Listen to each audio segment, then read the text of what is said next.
تو آپ کی نظر میں جو اسرائیل کا رول ہے، جو ان کا کردار ہے، پھر اسرائیل کو کون روکے گا اس میں؟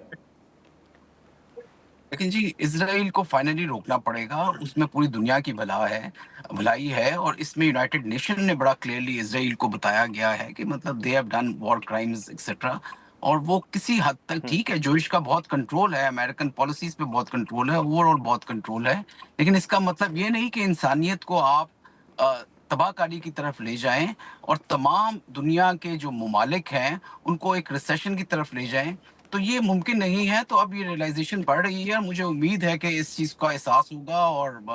اس چیز کو ختم کیا جائے گا۔ اتنا زیادہ ہائی جیک نہیں کر سکتا یا ہوسٹیج نہیں کر سکتا اسرائیل پوری کی پوری دنیا کو اور گلوب کو۔ جی اچھا عامر صاحب، ایک آخری سوال ہوگا سر، کہ اسلام آباد کے اندر جو مذاکرات ہوئے، ان مذاکرات کی خود پریزیڈنٹ ٹرمپ تعریف کر رہے ہیں، ایران تعریف کر رہا ہے، باقی ممالک تعریف کر رہے ہیں، لیکن آپ نے دیکھا ہوگا کہ انڈیا کی طرف سے ان مذاکرات کو ناکام قرار دینے کے حوالے سے بھی ایک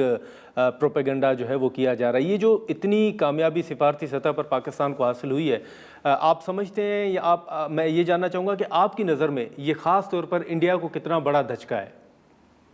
جی، انڈیا کو تو بہت سیریس دھچکا ہے۔ وہ پچھلے 20 سالوں سے، خاص طور پہ مودی کے آنے کے بعد سے، ان کی کوشش رہی کہ پاکستان کو ایک ٹیررسٹ اسٹیٹ ڈکلیئر کیا جا سکے، ایک روگ اسٹیٹ ڈکلیئر کیا جا سکے، اور اینڈ میں نتیجہ یہ ہوا کہ دنیا اس وقت ساری پاکستان کی طرف دیکھ رہی ہے، پاکستان کی سفارتکاری کی طرف دیکھ رہی جی۔ ہے، اور میں سمجھتا ہوں یہ گولڈن مومنٹس ہیں، ڈیفائننگ مومنٹس ہیں پاکستان کے لیے۔ ڈپلومیٹک سکسیس اس طرح کی ہمارے،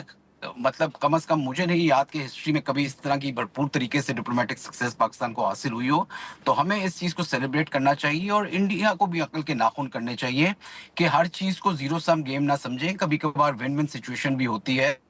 کہ اس امن میں، اس پاکستان کی جو کاوش ہے اس میں پوری دنیا کی سلامتی ہے، اس کی بقا ہے، اس کے لیے پیس ہے، اور اس کا انڈیا کا بھی فائدہ ہے۔ ان کے اندر بھی بہت اس وقت غربت بڑھ چکی ہے، ریسیشن بہت زیادہ ہو رہا ہے، قیمتیں بہت زیادہ ہو چکی ہیں، تو اس کو اوور آل اگر دیکھا جائے تو پاکستان کی اگر کامیابی ہے تو اس میں انڈیا کی بھی کامیابی ہے، اور ان کو اس پہلو میں دیکھنا چاہیے۔ اور بے شک انڈیا میں اس وقت ماتم کا بچھا ہوا ہے، اور وہ پوری کوشش کریں گے کہ اسپوائلر کا رول یا ایک اس کو سیبوٹاج کرنے کی کوشش کریں کسی طرح سے، اور پاکستان کی امیج کو ٹارنش کریں، لیکن میرا ذاتی مشورہ ان کو یہی ہے کہ اس کو ون ون سچویشن لیں، اور اس میں ان کا بھی بھلا ہے، اس میں پوری دنیا کا بھلا ہے، اس پورے ریجن کا بھلا ہے، اور اسی میں سب کی بقا ہے۔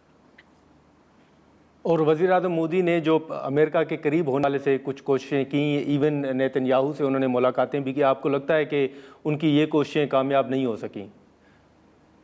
دیکھیں، ایک اسٹریٹجک پارٹنرشپ ہے انڈیا کی اسرائیل کے ساتھ، اور وہ اس کا بیسک ہدف جو ہے وہ پاکستان ہے، رہا ہے، اور جتنی یہ آپ دیکھ رہے ہیں جس طرح کے ایکشنز ہوتے ہیں ٹیررسٹ ادھر سے ہمارے ویسٹرن بارڈر کی طرف سے، اس میں اسرائیل کا اور انڈیا کا مشترکہ ہاتھ رہا ہے، اور وہ کرتے رہیں گے، اور انڈیا کو ہر طرح کا وہ ویپن بھی دیتا ہے اسرائیل، اور ہر طرح کی ٹریننگ بھی دیتا ہے۔ ان کے پاس ڈرونز ہیں جو اسرائیل کی طرف سے ہیں، ملٹری ٹریننگ موجود ہے، اور ایک اسٹریٹجک پارٹنرشپ ہے انڈیا کی ان کے ساتھ، اسرائیل کے ساتھ، تو جی۔ ڈیفینیٹلی ان کا پاکستان کے لیے وہ کوشش کریں گے کہ کسی طرح سے اس کو نقصان پہنچے اور پہنچتا رہے